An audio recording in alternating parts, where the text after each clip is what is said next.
Welcome to our January edition of What's in Bloom at the Ruth Bancroft Garden. So every month we put together a group of plants that are in flower in that particular month and make a What's in Bloom sheet to give to people who come to visit the garden.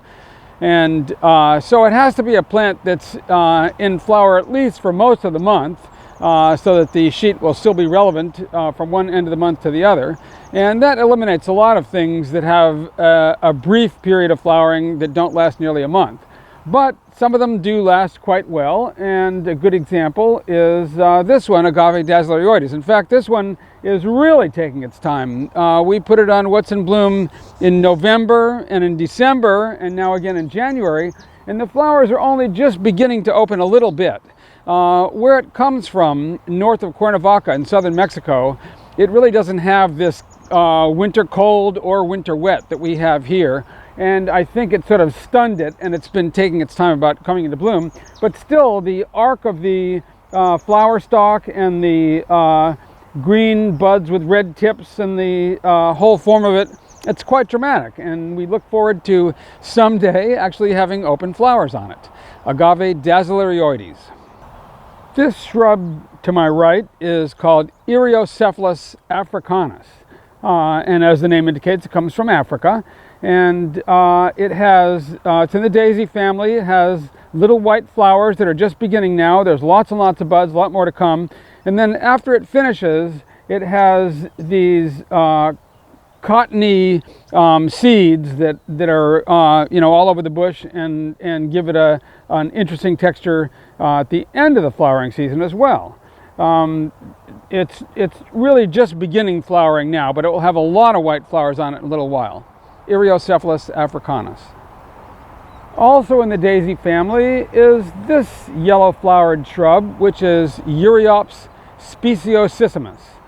So there is another Ureops that's much more commonly cultivated called Ureops pectinatus, but speciosismus is a taller growing plant with larger flowers, and the flowers also have longer stalks on them, so they rise above the foliage more. It's really a beautiful plant, and from western South Africa and the winter rainfall zone, so very well suited climatically to California, and I really don't know why it isn't grown more often. Here we just have a couple of flowers that are open now, but lots more buds on the way. It's more tall growing than Ureops pectinatus is, and flowers in the winter months. The genus Erica is the genus of the heaths and heathers. And when people think of heather, oftentimes they think of Scotland and the purple heather blooming on the moors and so on. But really, the country with by far the most heaths and heathers is South Africa. And that's where this plant comes from. This is Erica pluconetti, just beginning its flowering now with these down-pointed, curving red flowers. And it really does bloom over a long period of time in the winter. So this is the beginning of the show. Erica pluconetti. This shrub is called Corea reflexa. Corea is a genus in the citrus family, and they come from Australia. This one is from southern and southeastern Australia, and sometimes they are called by the common name of Australian fuchsia. Well, they're not related to a fuchsia, but it's just that the dangling flowers are reminiscent of a fuchsia. This one, Corea reflexa, has flowers that are pinkish red in the lower part and then pale yellow towards the flared mouth. And this plant is one of many different forms of Corea reflexa. There are a number of named cultivars of various forms. Some of them are quite short and others taller growing. This one of the taller growing ones. It does have fuzzy stems and fuzzy leaf undersides and these beautiful bell-like flowers. This shrub here is called Cantua volcanica, and it comes from South America, as do all the Cantuas. They're in the family Polemoniaceae, and we really value this plant for its fine textured foliage and its abundance of purple flowers in the winter months. So this has been blooming now for a few weeks, but it has a long way to go. It'll bloom throughout the winter months. It's not very common in cultivation, but such attractive flowers, I think it really deserves to be more widely grown. Cantua volcanica.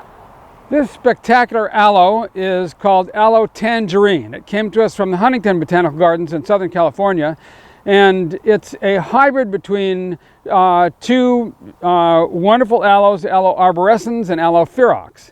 And it's actually a spontaneous seedling that came up at the Huntington. But these two species, arborescens and ferox, do both occur together in some places in South Africa, and there are natural hybrids between them. So even though this one is not one of those natural hybrids, there are plants like it in nature. We really are impressed by it because of the abundance of flowers, the height of the plant, the drama of the plant. It's all around a great plant for color in the wintertime in California. Most of the members of the Protea family that we see in horticulture are either from South Africa or from Australia. So we have plants like Protea itself that come from South Africa, and plants like Banksia that come from Australia. And this is Banksia ashby from Western Australia. And it has these beautiful cylindrical flower heads, many tiny flowers packed together in a cylinder, and this wonderful yellow-orange color. So this flower here is a little bit gone by. That one is in flower right now, and then over on the right hand side of the bush you can see a flower that has yet to start. So they come in succession over a long period of time, and the leaves are really quite extraordinary. They look like they were cut with pinking shears, and that's part of the wonderful appeal of this plant, Banksia ashby. Aloe metabolis is a close relative of Aloe arborescens. Aloe arborescens is really quite commonly grown in California and grows into a great big shrub over time. Mutabilis not so tall and not as many heads in a clump as Aloe arborescens, and it does have a great advantage over arborescens in that it's more cold tolerant. So in a cold winter, when we get down into the mid-20s, it will ruin the flowers on arborescens, but not Aloe mutabilis, because it comes from a higher altitude and is a little bit more cold tolerant.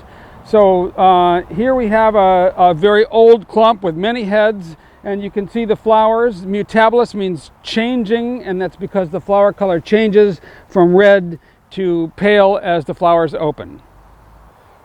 We saw Aloe Tangerine, a hybrid between Aloe arborescens and Aloe ferox that came from the Huntington. Well, this plant here, Aloe creamsicle, is another plant of that same parentage. So it was a yellow-flowered Aloe ferox crossed with a yellow-flowered Aloe arborescens. However, the result didn't come out to be exactly yellow. It's a pale orange color at the bud stage, turning pale yellow as the flowers open. And this is a hybrid that I created, and I named it Aloe creamsicle. It really has lots of candelabra flowers coming out and just beginning to open, so you see the pale yellow on the flowers that have actually opened. Aloe creamsicle. Puya is a large genus in the bromeliad family, and all of the Puyas come from South America. They basically follow the Andes from Chile and Argentina in the south up to Colombia in the north. And this particular one is from Chinchero, Peru. So we don't have a name on it, but it's really quite extraordinary for these cinnamon-colored fuzzy sepals and then these beautiful green flowers. That's really an unusual combination, that cinnamon and green color, and it's really quite striking. We hope that eventually we will be able to find what the name of the species is, but meanwhile we really appreciate it for the pizzazz it brings to our garden in the winter. This plant here is Aloe Microstigma. We have many forms of microstigma at the garden. It's a widespread plant in southern and western South Africa and even into Namibia. This particular form comes from Grafrenet, which is a pretty cold area in central South Africa, and we figured that's going to make it more tolerant of a freeze when we have one here in the garden. So it has flowers that start out with pinkish red buds and then turn yellow with a green mouth as they open. So you can see here there are 3 inflorescences coming out of the one rosette, and that's terrific. The name microstigma means small spots, And there are small spots on the leaf, but really not as many on this form as there are on some other forms of Aloe Microstigma. Opuntia is a very large genus in the cactus family, and certainly the most widespread of all the groups of cacti. So the farthest north for Opuntia is Canada, and the farthest south is Argentina, and that's really the full span of where the cactus family occurs at all. So there are many, many different kinds of Opuntias, or prickly pears as they're commonly called, from very short ones only a few inches high to tree-like ones. And this is obviously one of the tree-like ones. Opuntia Tomentosa is unique in that it has fuzzy pads, so they feel like velvet to the touch, and most of them are quite smooth. We also value this plant because it has lots and lots of fruits that persist during the winter months. Some of the other Opuntias, all the fruits drop, and by the time you get to December, there's little left, but this one holds on to its fruits, and so you have this nice red color throughout the winter months. Echeveria Gibbaflora is a relatively common species in the mountains around Mexico City, and both to the east and the west of there.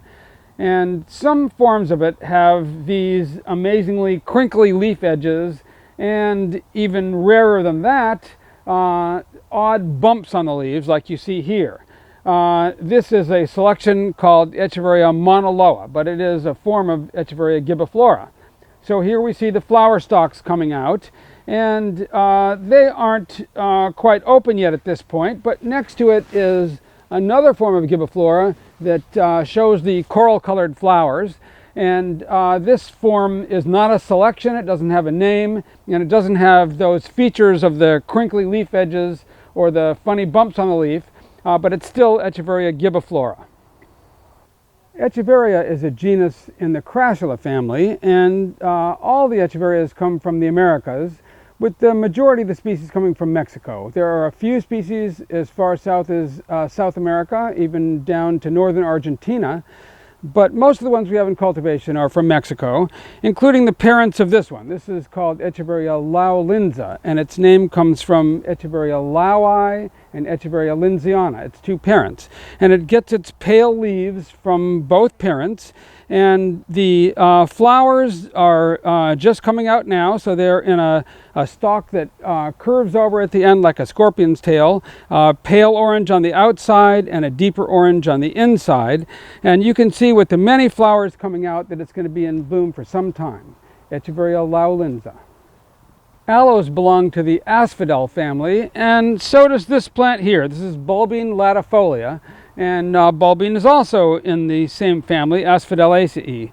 Most bulbines have yellow flowers, and you can see that here, and they have a very unusual trait. Their flowers have fuzzy stamens. That's an uncommon trait, and when you see the flower close up, you can see that trait in these. The rosette of this plant looks very much like an aloe rosette, but the leaf edge is entirely smooth, no teeth along the edges, and the leaves are quite soft and flexible. On this particular plant, we can see that the inflorescence has developed abnormally. So instead of just having a single spike of flowers, it has divided into multiple tips. And we don't know what causes that, but it really makes quite an interesting effect. Here we have another unlikely aloe hybrid, Aloe zub x squarosa. So Aloe zub comes from Sudan, and Aloe squarosa from the island of Socotra in the Indian Ocean. And so this is a hybrid that I made, and it has lots and lots of rosettes. It proliferates like crazy with beautifully spotted leaves, and then these short-stalked yellow flowers. The flowers have a greenish tip to them, and I wasn't really sure what color the flowers would come out to be on this, because Aloe zub has yellow flowers, but Aloe squarosa has coral pink flowers, and obviously the yellow one in the cross. When I first did this cross, we called it Aloe cincutana x squarosa, but it was found that the plants being referred to as cincutana were really of two sorts. One at higher altitude and farther from the coast, with smaller rosettes of yellow flowers, and another larger with red flowers growing nearer to the coast. So when those were split off from each other, then the inland one with the yellow flowers got renamed as Aloe zub. So that's why the name change. There are a lot of aloes from South Africa, and this one, Aloe suprafoliata, is one of them, from the northeastern part of the country. And it has very attractive flowers that are sort of pinkish red with a slate purpley gray tip to them, and standing upright when they're at the bud stage, and then sticking out when they come into bloom and turning redder. And you can see here that there are 2 flowers coming out of this rosette. Sometimes there are even up to 5 out of a single rosette with Aloe suprafoliata.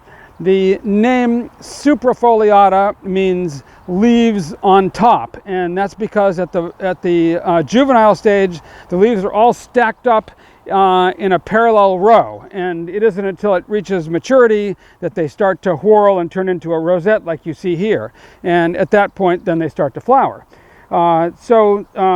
This one is a consistent winter flower, and the flowers really last for quite a long time. It was in flower in December, and here it's still going strong in January with these beautiful pale rosettes and these vivid red flowers.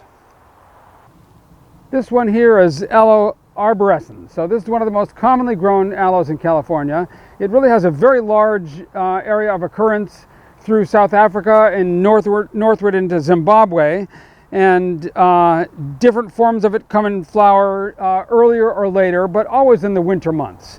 And so it's a classic here in California Christmas plant because it comes into flower around the time of Christmas.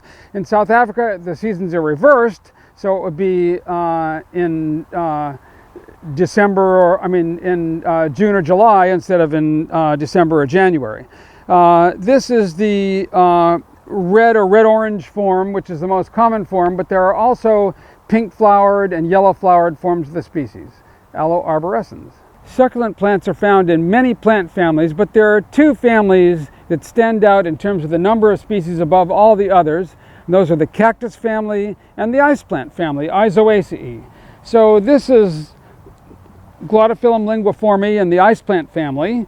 And although the cacti are found throughout the Americas, from Canada all the way down to the southern part of South America, the ice plant family is very concentrated in one country, and that country is South Africa, with over 1,000 species just in that one country. So one of the groups in the ice plant family is Glotophyllum. And glotophyllums often have tongue-like leaves. In fact, the name of the species, linguiforme, means in the form of a tongue. The leaves are kind of soft and flexible and rubbery in feel, and then these large yellow flowers. So this plant has been blooming now for a couple of months and still in flower now. Its yellow color is the color of all the species in Glotophyllum, but we really think that the rosettes of tongue-like leaves make it a very interesting plant. Glotophyllum linguiforme. For our monthly What's in Bloom, we choose 21 plants that we feature, and those are plants that are going to be in bloom at least the majority of the month. But there are always other plants coming into bloom here and there that may not last a month, or didn't open in time, or for one reason or another didn't make the cut on the What's in Bloom list. And so it's always worth it to come to the garden to see what's going on, and you'll find wonderful surprises like this Marlotha stella, which is a ice plant relative from South Africa with little finger-like leaves and beautiful purpley pink flowers. Marlotha stella stenophila.